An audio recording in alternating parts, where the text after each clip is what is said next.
नमस्कार दोस्तों, मैं हूं अमित और स्वागत करता हूं आप सभी का ऑनलाइन स्टडी विद अमित पर। दोस्तों आज हम जानेंगे इंडिया के न्यू एजुकेशन पॉलिसी के बारे में। तो दोस्तों हमेशा की तरह जल्दी से इस वीडियो को लाइक कर दीजिए और अगर अभी तक आपने इस चैनल को सब्सक्राइब नहीं किया है तो कर लीजिए ताकि मैं आपके लिए ऐसे ही वीडियोस बनाता रहूं। दोस्तों इस वीडियो में मैं आपको सभी इंपॉर्टेंट पॉइंट्स बताऊंगा भारत की नई शिक्षा नीति के बारे में। मैं आशा करता हूँ इस वीडियो से आपको काफ़ी कुछ जानने को मिलेगा। तो दोस्तों अब बिना किसी देरी के चलिए शुरू करते हैं। दोस्तों 2020 में काफ़ी कुछ चेंजेस किया गया है रिगार्डिंग एजुकेशन इन इंडिया। पहली बात तो यह है कि एचआरडी मिनिस्ट्री यानी ह्यूमन रिसोर्स डेवलपमेंट मिनिस्ट्री का नाम चेंज कर दिया गया है और अब इसका नया नाम है मिनिस्ट्री ऑफ एजुकेशन। इसके अलावा देश को मिल चुकी है एक नई एजुकेशन पॉलिसी आफ्टर 34 ईयर्स। अब ये जो एजुकेशन पॉलिसी है इसमें बहुत से बदलाव हुए हैं, जैसे कि फॉरेन यूनिवर्सिटीज़ का भारत में आना, हायर एजुकेशन में कुछ इंपॉर्टेंट चेंजेस किए गए हैं और भी बहुत कुछ।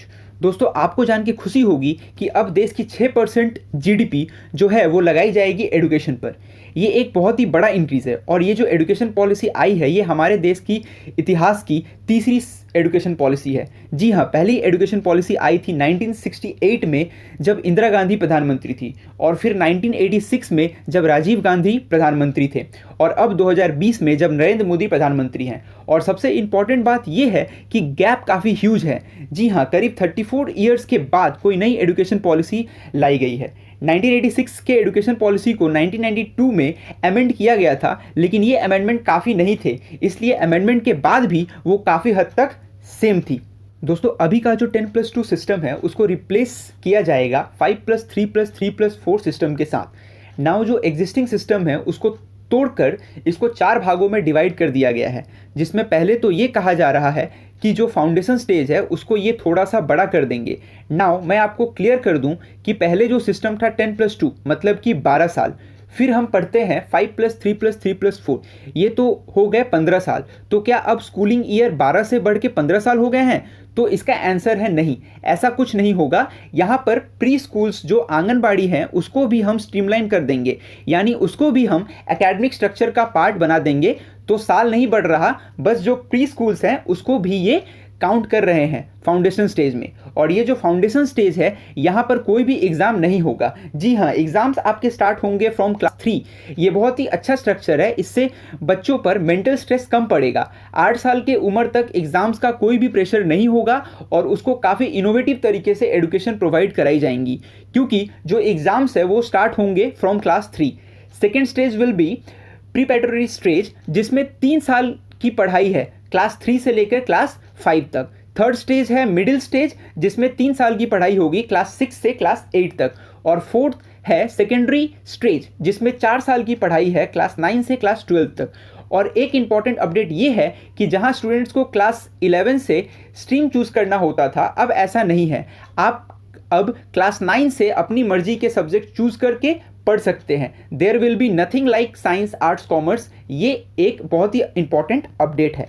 अगला जो बड़ा बदलाव है वो है बोर्ड एग्जाम्स के पैटर्न में। मुझे ऐसा लगता है कि आप लोग बोर्ड एग्जाम्स के बारे में जानने के लिए ही ये वीडियो देख रहे हो। तो देखिए, 10th और 12th क्लास के बोर्ड एग्जाम्स कंटिन्यू रहेंगे। दोनों क्लासेज में बोर्ड एग्जाम्स जैसे होते थे वैसे ही होंगे, लेकिन इनकी इंपॉर्टेंस को कम कर दिया जाएगा। बोर्ड एग्जाम्स का जो फोकस होगा वो होगा आपके नॉलेज के ऊपर कि आप कैसे उसको अप्लाई करते हो रियल वर्ल्ड में। यही नहीं, अब साल में 2 बार बोर्ड एग्जाम्स करवाए जाएंगे, जिसमें आपका स्कोर अच्छा होगा आप उसको फाइनल मान सकते हैं। इससे क्या होगा कि अगर किसी का एक बार बोर्ड एग्ज़ाम खराब हो गया तो वो दूसरी बार उसको सुधार सकता है।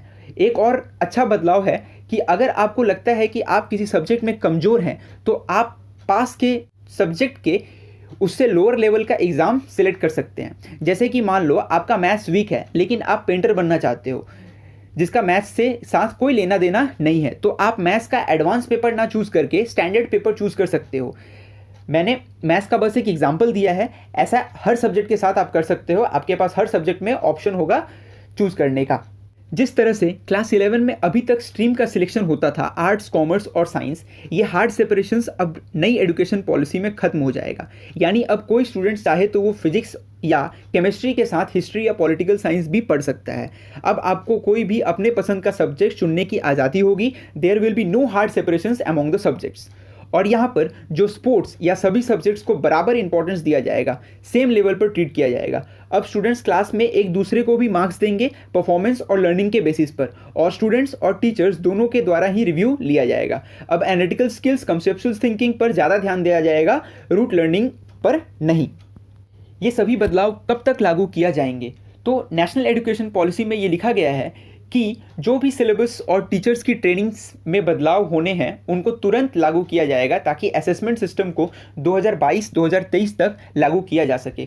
दोस्तों, इस तरह की बड़ी पॉलिसीज़ को लागू करने में 3 से 4 साल का समय लग ही जाता है। अगर सरकार बहुत तेज़ी के साथ काम करती है तो हो सकता है कि 2023-24 के बोर्ड एग्जाम्स आप नए पैटर्न पर दो। मतलब अगर आप अभी 7 या 8 क्लास में हो तो शायद आपका 10th क्लास का बोर्ड एग्जाम नए पैटर्न पर हो सकता है। तो उस हिसाब से आप अपना क्लास और ईयर कैलकुलेट कर सकते हो।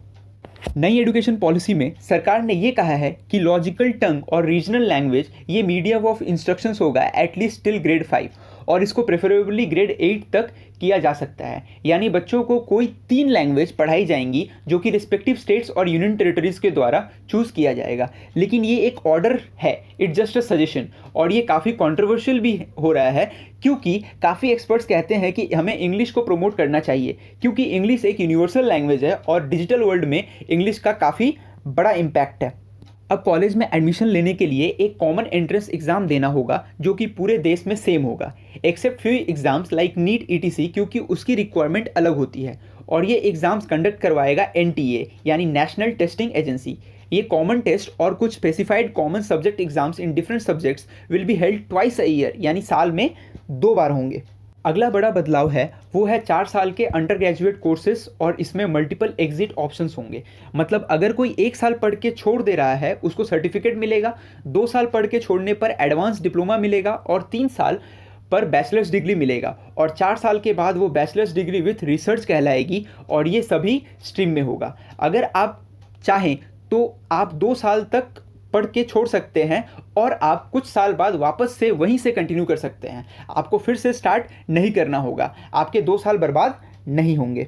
एक और इम्पॉर्टेंट बदलाव इसी स्कीम में लाया गया है एकेडमिक बैंक ऑफ क्रेडिट के रूप में, यानी कि आपने जितने सब्जेक्ट्स जितने टाइम के लिए पढ़ाई की है आपका उतना क्रेडिट स्कोर गिना जाएगा, और वो स्कोर आपको हमेशा मान्य रहेगा।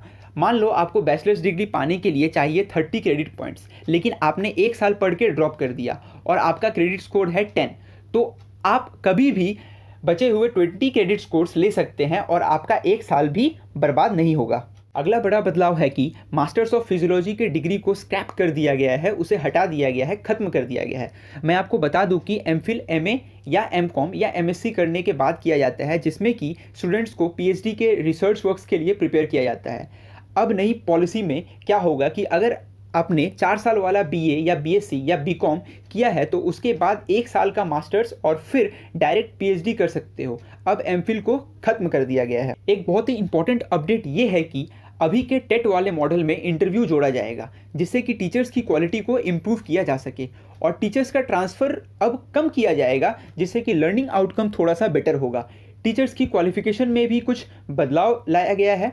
अभी 2 साल का बीएड होता है, उसको 4 साल का इंटीग्रेटेड बीएड कर दिया जाएगा, यानी आप 12th के बाद सीधा 4 साल का बीएड करके टीचर्स बन सकते हो। और अगर आपने 4 साल का बैचलर्स कोर्स किया है तो आपके लिए बीएड 2 या 1 साल का रखा जाएगा। कुल मिलाकर अगर कोई डायरेक्टली टीचिंग लाइन में जाना चाहता है तो वो 12 करके 4 साल का इंटीग्रेटेड बीएड कोर्स करके जा सकता है। फाइनली अगर हम बात करें तो पूरी एजुकेशन पॉलिसी का ड्रॉबैक या क्रिटिसिज्म यही है कि ये एक ब्रॉड डायरेक्शन है, यानी ये केवल एक दिशा निर्देश है सभी राज्यों को, क्योंकि राज्यों के पास भी ये अधिकार है कि वो शिक्षा पर कानून बना सकते हैं। हालांकि भारत में सभी राज्य जनरली शिक्षा के मामले में कोऑपरेटिव अप्रोच रखते हैं, मिल बांट के काम करते हैं। इस शिक्षा नीति का टारगेट है कि 2040 तक सभी टारगेट अचीव कर लिया जाए और इस नई एजुकेशन पॉलिसी को ग्राउंड लेवल पर अच्छे से इम्प्लीमेंट किया जा सके। तो दोस्तों अभी के लिए ये है एंड इस वीडियो का। उम्मीद है दोस्तों आपको इस वीडियो से कुछ नया जानने को मिला होगा। दोस्तों जाते जाते इस वीडियो को लाइक और अपने फैमिली और फ्रेंड्स के साथ शेयर करना ना भूलें, और अभी तक अगर आपने इस चैनल को सब्सक्राइब नहीं किया है तो कर लें, क्योंकि मैं आपके लिए ऐसे ही इन्फॉर्मेटिव वीडियोज़ लाता रहूँगा। तब तक के लिए थैंक यू, स्टे सेफ।